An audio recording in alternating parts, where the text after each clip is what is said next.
首先来关心昨天完成了 ECFA 签署的重责大任之后呢，海基会董事长江炳坤跟大陆海协会会长陈云林也响应重庆市委书记薄熙来的森林重庆的号召，今天上午呢去这个植物园种下了一棵合作双银树。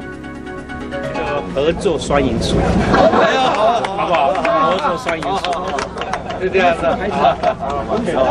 好，看到江炳坤跟陈云林合栽的是重庆市的市树，叫黄角树啊。在重庆市委书记薄熙来就任之前，重庆市区的绿化面积非常的小，所以他就提出了把重庆森林化的这种口号，提倡种树永远不会犯错，而且多多益善。薄熙来上任之后，1年种了10年树的速度提高了绿化率，而两会这一次在重庆举行第5次的江晨会，陈云林跟江炳坤也特别到了这个赵母山植物园来听简报，象征性的合种了这一株黄角树啊，也是表示两岸合作，共创双赢。